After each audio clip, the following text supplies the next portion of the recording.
It's almost absurd when you think about the fact that Claressa Shields is actually arguing with her boyfriend's wife. But that's just what's going on. Instead of focusing on her next heavyweight match to defend her title in July, she literally instigated beef with Remy Ma by basically saying Papoose had something he needed to handle and referring to Remy Ma as the elephant in the room on a recent Breakfast Club interview. Girl, it is too ridiculous because, first of all, Remy Ma say, hey, don't call me no elephant, okay? I am not your elephant. Don't call me an elephant. Exactly. And also, girl, Claressa, girl, these people are still married. You have no place talking on what this woman needs to do concerning her marriage. Exactly. You have no place in that. Completely out of line. This woman is still married to this man. The papers have not been signed. And it's like, at this point, I want the three of you to just be happy and each of you go on about your business, which it appears to me that is what Remy was trying to do until you came out here putting this married woman's name in your mouth. Exactly. Here somebody is inserting themselves into the picture. And that is the biggest mistake that Claressa could have made. Because, I mean, she has way too much going for her. Exactly. She is a 2-time Olympic gold medalist. She is a 4-time heavyweight champion. This girl has overcome so much from her childhood traumas and things like that.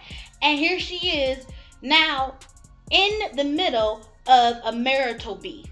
Papoose and Remy have been together since way before she even went to prison, so like 2006, 2005. They've been together for 20 years, basically. That's right. And this man, I know that he hasn't been the best because Remy is coming out saying all the stuff that she put out there that made him look like the best man or whatnot. Making him look good. They're protecting the man again. Can't do it.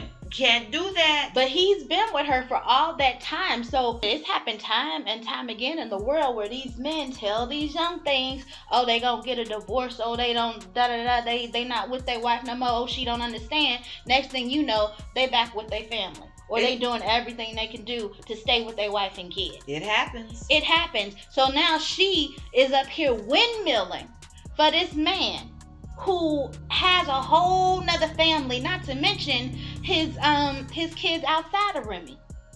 So where is the self-esteem? Exactly. This girl's got too much going for her. And then she was on the Breakfast Club, and it appears to me that she was trying too hard to convince, I would say herself, that this man loves her and is so into her. And it's like, well, you know, you don't have to try to continually prove that to anyone, because if that's the case, people will see it. And it's so funny because I love what Remy said. She said, yeah, nobody falls in love faster than somebody who ain't got no place to stay. And of course she was talking about her husband. Exactly. Papoose, okay? Exactly. And it's like, girl, Claressa, you don't have to try to convince somebody about a love situation here, because it's like Remy said, hey, he ain't got no place to stay. It's no telling what he's saying to you, what type of overtures he's making to make you think that there's some sort of great love there. It's no telling. No telling at all. Another thing that she said on that Breakfast Club interview is how she's with him every day, and when they're not together, they talking on the phone, or you know, they're texting, and you know, they're gonna have a family and all that stuff. She's planning her entire future with this married man. And when you find out how she supposedly fell in love with him, she said it's because he came up to her and was so truthful. He told her everything, told her all the truth about his situation and what was going on, and you can't help but believe in a person like that. And that goes back with what you said. But what else is he gonna tell you? Of course, he was trying to find some place to stay. He needed a home. That's right. I mean, that's where Remy scoped right away. It's like he needs some place to stay, and it's very interesting because that sounds like the situation with these marks be setting up people. Mm-hmm. They try to gain trust. They try to gain their trust and let them see that, oh, see, I am so trustworthy, I'm telling you everything. Well, that's what they do. Exactly. Because in that con game, they establish a trust with the one they trying to con. I would say their victim, their mark. They establish that trust, and then that person's got the trust, and then before you know it, they're asking them, well, what can you trust me? Can you trust me with something? Trust me with something. And there you go. So that is exactly what that sounds like. Of course, what else is he going to do but come up and tell you what's going on? It's all in the media. People know this situation, so there wasn't much he could tell you that wasn't already out there. Period. Okay? Period. So they give the appearance of opening themselves up to the woman and telling them everything. Oh, you know my deepest, darkest secrets. Well, watch out. Watch out. Exactly. It's like that Alicia Keys song when it's like, I will keep your secrets are safe with me. Just think of me as the pages in your diary. Yeah. That Alicia Keys song, this is how women feel if you entrust them with something and they're going to open up their hearts to you. Yeah. And that's exactly what he did. That was his game plan. Let me open up with her. Let me tell her things I've never told anybody. So now, here Claressa is thinking that she is in some coveted special position because he told her the truth so he can have a home. Now, it sounds almost like that situation Portia got herself into. Oh, girl. With Simon. Girl. That girl said in one of the episodes that she fell in love with Simon because he told her everything. He told her the truth, everything that she needed to know, and their communication was just so great that, she fell in love because no one had ever told her the truth like that before. And it's like, and oh my gosh. At her now. Yeah, look at her now. It's like, these women, they so hungry and thirsty for the truth, which is Jesus, who is the way, the truth, and the light. But they so hungry for the truth and this fakeness that they got going on in every area of their life that they don't even care what the truth actually is. As long as someone told them the truth, they're like, okay, how can you do anything but accept it? Okay, you need to accept Jesus if you want to accept the real truth as far as that's concerned.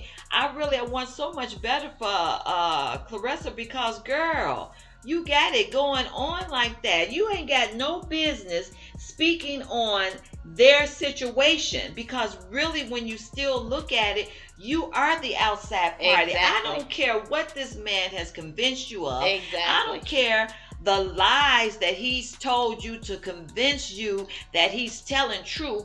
It's not truth in the real sense of the word because the truth is, look, honey, he's still married. Period. The truth is, look, he needs someplace to stay right now. Exactly. Okay? The truth is the truth. Right. And, you don't have any business being entangled in these people's situation right now. Claressa, you are a third wheel, girl. Exactly. You got so much more going for you to that. Wake up and see. Open your eyes and see, girl. Exactly. And I really want her to think about the fact that this last thing that she was involved in, she had a boxing match in February of this year, February 2nd. It was when she actually won her 4th heavyweight title. And Papoose was there with her. Papoose did her intro. He was rapping, walking her up to the ring, and she won. And then 2-3 weeks later, they did the oral swab on her. Results come back saying that she was tested positive for MJ. Now, the thing is, it wasn't a urine test because she ended up doing a urine test that showed she didn't have nothing in her system. But she said that it was a false positive on that oral test because the atmosphere, smoke was all in the building from the MJ. She was hugging and kissing on fans as she went up. So she said it was a secondhand situation that it got in her mouth that way. That's why she tested positive. And it didn't matter all of the excuses, all the reasons, anything like that, because basically they said, nope, she tested positive. She's suspended from boxing in Michigan. She was on top of the world. She had all these accolades, everything going for her, preparing for all this.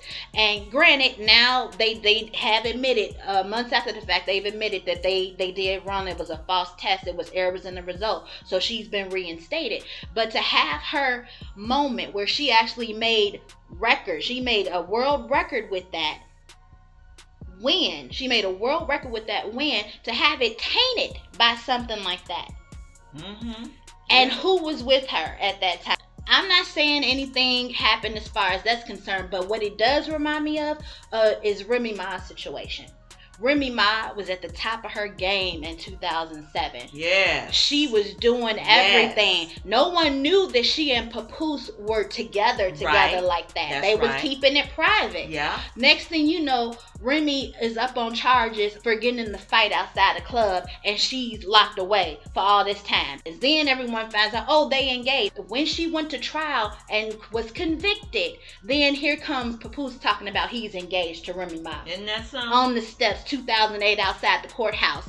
And it's just, there's a parallel. I'm not saying he had anything to do with either situation, but look at the parallels. Both women on the top of their game. Here's this man in their world, in their space, and next thing you know, they topple off their pedestal. Girl. Woo. So come on, start looking at these things. Look at these things, please, and just learn from them. That's what we're saying here. Yeah, it's like that scripture in the Bible. These women in competition over these men, it says it's gonna be like 7 women to 1 man. They're saying, we'll buy our own clothes, we'll make our own food, let us call ourselves by your name. At this point, that's Claressa, because Remy's already married to him. Exactly. But these other people are out here acting as if they are so desperate for a man to be called by their name. And it is not worth it. You all are better than that, Claressa. Look at yourself. Look and learn. That's all we want you to do. Look and learn. Look at the parallels of where Remy was, and then look at your situation. And stay in your lane. It's just, this was not your place to say anything it about is not this. Your Especially place. That he should be taking care of this. And then to come out and say Remy needs to sign the divorce papers that he literally just filed a day ago. Come on now. It's not your place. It's not your place to get in those people's affairs concerning her signing those papers. She signed them when she get good and ready. Exactly. That's because you want to hurry the situation to make yourself feel better concerning fooling around with this married man. It's not your place. Stay in your lane. That's it. That's all. All right. Let us know what you guys think in the comments. Remember to like and subscribe for more. Thanks for watching.